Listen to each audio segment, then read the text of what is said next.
তো দেখো ভাই কাব্য ভাই আমাদেরকে হতাশ করলো, কাব্য ভাইয়ের টিমের দিকে যারা তাকিয়েছিল তাদেরকে কাব্য ভাই হতাশ করলো। তো চলো তাহলে তোমাদেরকে একদম শুরু থেকে দেখাই যে কাব্য ভাইয়ের টিম আমাদেরকে কিভাবে হতাশ করেছে। এখানে দেখতে পাচ্ছ 12টি টিম রয়েছে, এই টিমের ভিতরে উপরে 6টা টিম কালকেও খেলেছে, আজকেও খেলবে। আর এর নিচে যে 6টা টিম রয়েছে এই 6টা টিম নতুন, মানে আজকে প্রথমেই তারা খেলবে। আর এর ভিতরে কাব্য ভাই, কুরুল গেমিং, যারা গেমিং সহ আরো অন্যান্য টিম রয়েছে যারা কিনা আজকে প্রথম খেলতেছে, কালকে খেলেনি। তো চলো তাহলে দেখে আসি রোড টু গোলারি 2026-এর 6টা ম্যাচের ভিতরে কে কেমন পারফরমেন্স করেছে আর কাব্য ভাইয়ের টিম আমাদেরকে কেমনে হতাশ করেছে এটাও তোমাদেরকে দেখাবো। স্ক্রিনের উপরে যে ম্যাচটা দেখতে পাইতেছো এই ম্যাচটা ছিল ডে 2 এর প্রথম ম্যাচ। এই ম্যাচের ভিতরে দেখতে পাচ্ছ কাব্য ভাইয়েরা অলরেডি শহীদ হয়ে গিয়েছে, মানে ওরা অলরেডি মরে গিয়েছে অন্য টিমের হাতে। এটা খুবই সাধারণ বিষয়, একটা টিম নেমেই অন্য টিমের হাতে বা থার্ড পার্টির হাতে এখানে মরে যেতেই পারে, তবে সেটা একটা ম্যাচে হইতেই পারে, পরবর্তী ম্যাচে দেখা যাক কি হয়। আর এই প্রথম ম্যাচের শেষের দিকে এসে দেখতে পাই 3টা টিমই বেঁচে রয়েছে, সবগুলো মরে গিয়েছে। আর এই 3টা টিমের মধ্যে রয়েছে যারা গেমিং, রক্সম্যান গেমিং এবং সিয়াম ভাই। তবে এখানে সিয়াম ভাইরা বেশিক্ষণ বেঁচে থাকতে পারেনি, তাদেরকে ওয়াইপ আউট করে দেওয়া হয়েছে একটুখানির মধ্যেই। এরপরে রয়েছে যারা গেমিং এর 4 জন আর এখানে রক্সম্যান গেমিং এর 4 জন। এখন দেখা যাক ফাইটটা কারা জিতে। তবে এখানে দেখো বাইরের দিকে রয়েছে যারা গেমিং এর ফুল স্কোয়াড আর এখানে ঘরের ভিতরে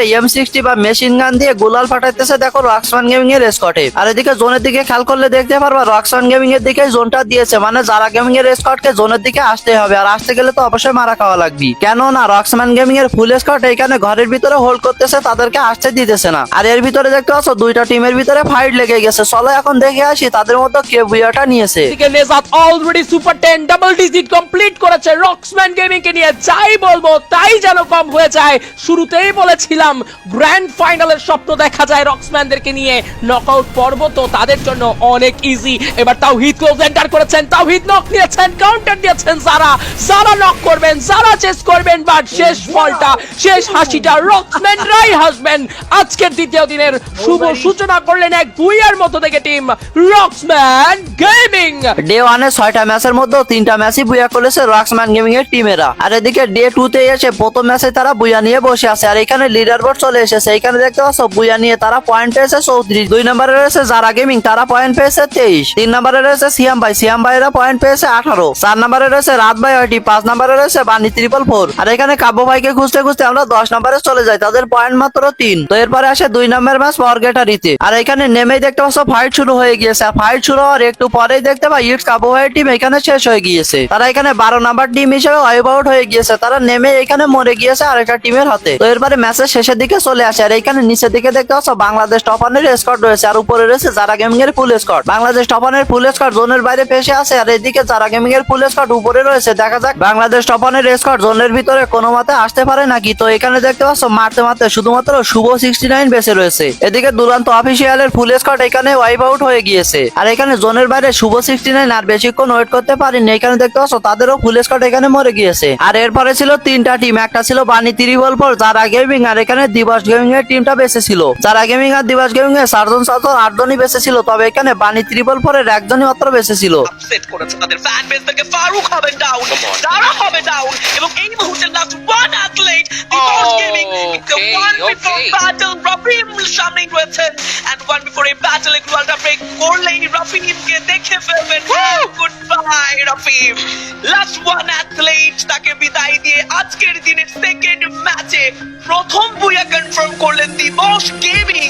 এই স্কোয়াডটা প্রথম ম্যাচে ভালো পারফরমেন্স করতে না পারলেও দ্বিতীয় ম্যাচে এসে তারা এখানে বুয়াটা ছিনিয়ে নিয়েছে। তো এরপরে এখানে পয়েন্ট টেবিলটা চলে আসে। 1 নম্বরে রয়েছে দিবস গেমিং, বুয়া নিয়ে এখানে 33 পয়েন্ট করেছে। 2 নম্বরে আবারও যারা গেমিং রয়েছে 19 পয়েন্ট করেছে। 3 নম্বরে রয়েছে ওপো ভাই 2.0। 4 নম্বরে রয়েছে রাত ভাই 80। 5 নম্বরে রয়েছে রক্সম্যান গেমিং, আর এখানে কাব্য ভাই রয়েছে 11 নম্বরে মাত্র 2 পয়েন্ট নিয়ে। তো এরপরে আসে আরো একটা পয়েন্ট টেবিল, এই 2 ম্যাচ মিলে কারা কত পয়েন্ট করেছে সেটা। তো এখানে রক্সম্যান গেমিং এর একটা বুয়া নিয়ে 47 পয়েন্ট করে রয়েছে ফার্স্টে, দ্বিতীয় রয়েছে যারা গেমিং। 3 নম্বরে রয়েছে দিবস গেমিং, 4 নম্বরে রয়েছে রাত ভাই 80। 5 নম্বরে রয়েছে সিয়াম ভাই, আর এখানে নিচের দিকে 11 নম্বরে রয়েছে কুরুল গেমিং এবং 12 নম্বরে রয়েছে ইটস কাব্য ভাই। তবে 3 নম্বর ম্যাচে কাব্য ভাইয়ের সাথে এমন কিছু ঘটে যেটা দেখলে তুমি পুরাই অবাক হয়ে যাবে। তবে তার আগে তোমরা যারা বাংলাদেশের মধ্যে খুবই কম দামে ডায়মন্ড টপ আপ করতে চাও, তোমাদের জন্য সেরা একটা ওয়েবসাইট এসকে টপ আপ। এখানে এআই রোবটের মাধ্যমে দিন রাত 24 ঘন্টা যে কোনো সময় ডায়মন্ড টপ আপ করতে পারবে। আর বলতে গেলে এটা আমার নিজেরই একটা ওয়েবসাইট, এর জন্য এখান থেকে 1 টাকা কারো স্ক্যাম হবে না। তো আর দেরি কিসের, এখনই যে কোনো ওয়েবসাইটে গিয়ে সার্চ করো এসকে টপ আপ অথবা এই ভিডিওর পিন কমেন্টে লিংক পেয়ে যাবে, তো এখনই ঘুরে আসো। তো এরপরে 3 নাম্বার ম্যাচে নেমে এখানে চারিদিকে শুধু ফাইট লেগে যায়, তবে এখানে এখনো পর্যন্ত কোনো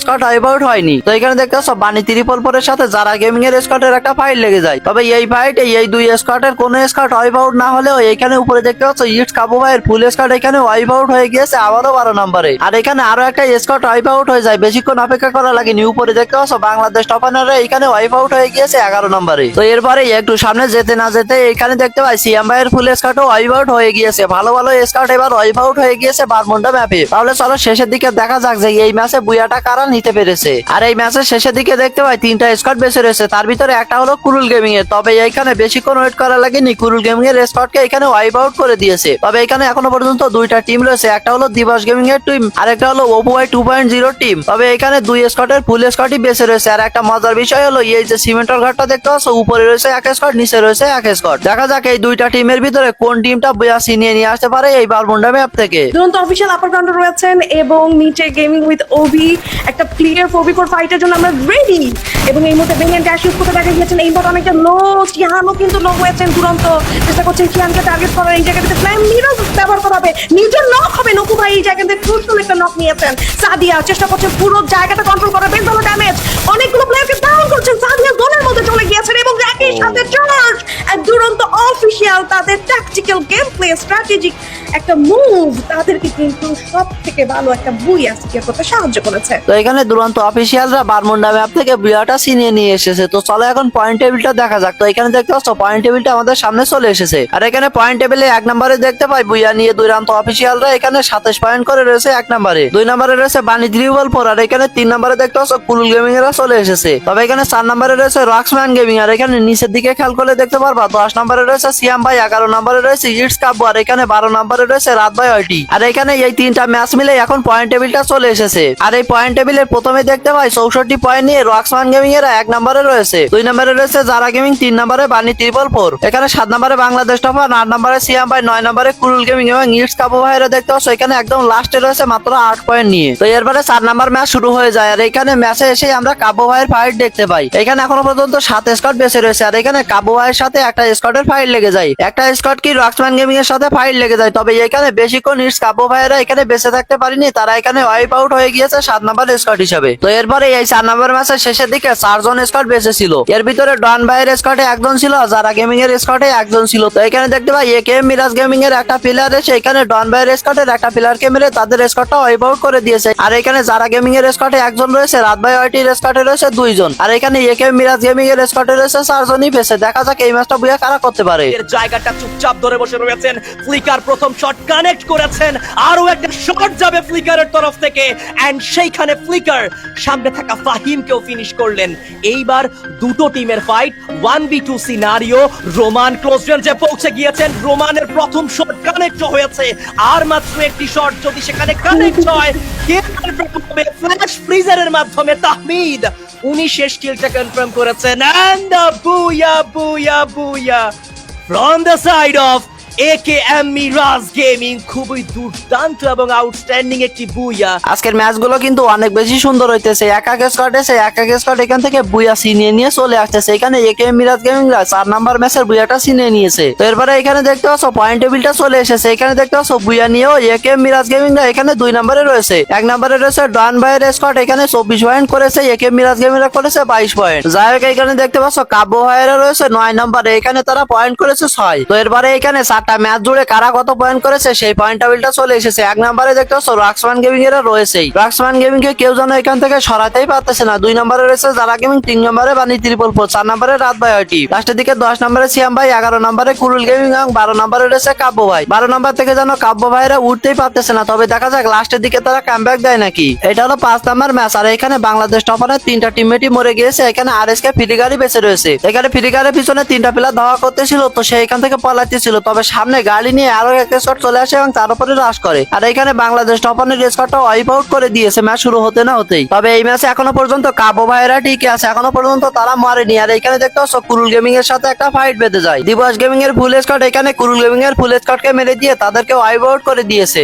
এরপরে এখানে এই ম্যাচে দুরান্ত অফিসিয়ালের হাতে যারা গেমিং এর স্কোয়াড ওয়াইপ আউট হয়ে গিয়েছে। তবে এখনো পর্যন্ত কাবো ভাইয়েরা টিকে আছে এই ম্যাচে, তারা হয়তো এবার কামব্যাক দিবে। কাবো ভাইয়ের টিম এই ম্যাচে ভালোই খেলতেছিল, লাস্ট অব্দি 4 জনই বেঁচে ছিল। তবে এইখান থেকে দুরান্ত অফিসিয়ালের টিম ঘরের উপরে বৈশা বৈশা M60 দিয়ে বা মেশিন গান দিয়ে তাদের গুলাল ভাঙতে থাকে। আর ওইখানে তারা জোনে ফাইসা যায়, তো ওইখানেই তারা জোনের ভিতরে এলিমিনেটেড হয়ে যায়, মানে কাবো ভাইয়ের স্কোয়াড ওইখানে জোনের সাইডে শেষ হয়ে যায়। তবে তারা কিন্তু এই ম্যাচে মোটামুটি ভালোই খেলেছে। প্রত্যেকটা ম্যাচে যদি এরকম টপ 2 টপ 3 করতো তাহলে কিন্তু তাদের পজিশন আজকে লাস্টের দিকে থাকতো না। হোপ ফর ইটস কাপো দুরন্ত জাম্প করেছেন, এইবার এন্টার করেছেন, এইবার ড্যামেজ দেওয়ার জন্য প্রস্তুত, ড্যামেজ দেবেন, নক করবেন, another triple kill done by এইবার ফর দুরন্ত অফিশিয়াল। নেজাত করবেন কি একা, নিজের সেরাটুকু চেষ্টা করেছেন পুরো ম্যাচ জুড়ে, তবে এবার আর সম্ভব নয়। সাদিয়ার তরফ থেকে যাবে কিছু pressure and this is it, it's a big Booyah for team Duronto official. Duronto অফিসিয়ালের টিম কিন্তু আজকে 2টা বুয়া করেছে 6টা ম্যাচের মধ্যে। এখনো পর্যন্ত হাতে একটা ম্যাচ রয়েছে, দেখা যাক ওই ম্যাচে তারা কি করে। এবং এখানে দেখতে পাই 3 নম্বরে বানি ত্রিপল ফোর, 4 নম্বরে রয়েছে যারা গেমিং, 5 নম্বরে দেখতে পাচ্ছ ইটস কাব্য। আর এখানে একদম শেষে গিয়ে দেখতে পাই 12 নম্বরে রয়েছে বাংলাদেশ টপ 1। তো এখন চলো আজকের 5টা ম্যাচ মিলে পয়েন্ট টেবিলটা দেখে আসা যাক। এখানে পয়েন্ট টেবিলটা চলে এসেছে। আর 1 নম্বরে দেখতে পাচ্ছ সেই রক্সম্যান গেমিংই রয়েছে, 2 নম্বরে যারা গেমিং, 3 নম্বরে বানি ত্রিপল ফোর, 4 নম্বরে চলে এসেছে দুরান্ত অফিসিয়াল, 5 নম্বরে রয়েছে জিডব্লিউ অপু ভাই, 6 নম্বরে রয়েছে রাত ভাই ওয়াইটি। আর এখানে লাস্টের দিকে দেখতে পাই 11 নম্বরে কুরুল গেমিং আর 12 নম্বরে রয়েছে ইটস কাব্য। আজকে দিনটাতে কিন্তু আবারও কাব্যদেরকে আমরা একদম #12 দেখতে পাচ্ছি। আজকে দিনটি একদমই ভালো যাচ্ছে না তাদের। হোপফুলি লাস্ট ম্যাচে একটা ভালো কামব্যাক তারা দিবে, যাতে তাদের জন্য পরবর্তী দিনটি একটু সুগম হয়, একটু সুদৃঢ় ভাবে তারা স্টার্ট করতে পারে। এটা হলো আজকে 6 নম্বর ম্যাচ, মানে একদম লাস্ট ম্যাচ। এখন নামলেই তো হাতে মিনিউজি দেয়, সেই মিনিউজি দিয়ে দেখতে পাচ্ছ এখানে ফাইট শুরু হয়ে গিয়েছে। তবে দুঃখের বিষয় হলো এখানে এই ফাইটে ইটস কাবু ভাইদের আমরা হারিয়ে ফেলি, তারা এখানে 12 নম্বর স্কোয়াড হিসেবে ওয়াইপ আউট হয়ে যায়। তারা কিন্তু 5 নম্বর ম্যাচে মোটামুটি ভালো খেলছে, ওরকম খেলে তো হয়তো। তবে এখানে বলতে না বলতে দেখতে পাচ্ছ রক্সম্যান গেমিং এর ফুল স্কোয়াড এখানে ওয়াইপ আউট হয়ে গিয়েছে। তবে এই ম্যাচে বুয়া কারা করতেছে, এখানে দেখতে পাচ্ছ এখনো পর্যন্ত 4টা স্কোয়াডই বেঁচে রয়েছে। 1 নম্বরে রয়েছে যারা গেমিং, 2 নম্বরে রয়েছে একেএম মিরাজ গেমিং, 4 নম্বরে রয়েছে দুরান্ত অফিসিয়াল, 5 নম্বরে রয়েছে সিয়াম ভাইয়ের ফুল স্কোয়াড। সিয়াম ভাইয়েরা কিন্তু মোটামুটি ভালো গেম প্লে করতেছে। এখানে প্রথমে যারা গেমিং এর স্কোয়াড মরে গিয়েছে, তারপরে এখানে দুরান্ত অফিসিয়ালের স্কোয়াড মরে গিয়েছে। এখন সিয়াম ভাইয়ের 2 জন বেঁচে রয়েছে, একেএম মিরাজের 4 জন বেঁচে রয়েছে। দেখা যাক বুয়াটা কারা নিতে পারে। নিউজর্কে final battle between AKM Miraj and SBI. Down করবেন এই জায়গাটা তো তাহলে মিস্টার শারিং ডাউন করে ভিডিও কনফার্ম করে ফেলবেন এই জায়গা থেকে। মিস্টার কিন্তু তুষিন নিয়ে ফেলবেন, একসাথে চার্জ করেছেন মিস্টার শারিনের কম্বিনেশন এন্ড ফাইনাল বুয়া moment for SBI.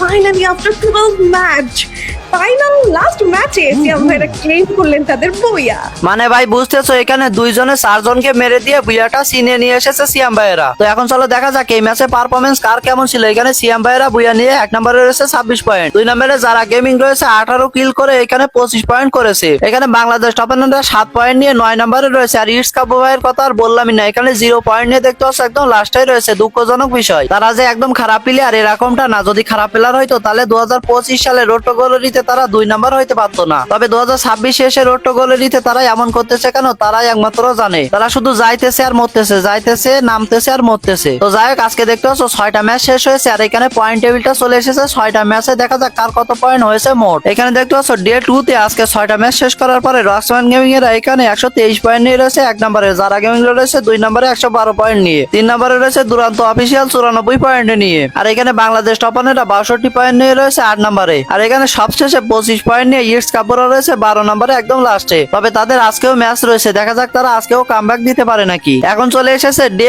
1 R day 2 তে মিলে কার কত পয়েন্ট হয়েছে। এখানে সর্বোচ্চ পয়েন্ট করেছে রক্সম্যান গেমিং এরা 240। আর এখানে 2 নম্বরে রয়েছে রাত ভাই ওয়াইটি, যারা কিনা 166 পয়েন্ট করেছে একটা বুয়া। 3 নম্বরে রয়েছে বানি ত্রিপল ফোর 152 পয়েন্ট নিয়ে। আর এখানে সবশেষে রয়েছে ইটস কাব্য ভাইরা 25 পয়েন্ট নিয়ে। তো আজকের এই ভিডিওটা অনেকটা পরিমাণে লং হয়ে যাওয়ার কারণে অনেকে শেষ পর্যন্ত দেখবে না। তো তুমি যদি দেখে থাকো তাহলে অবশ্যই এস লিখে কমেন্ট করবে, তাহলে আমি বুঝতে পারবো যে কে এই ভিডিওটা একদম লাস্ট অব্দি দেখছো। তো আজকের ভিডিও এই পর্যন্তই, আল্লাহ হাফেজ।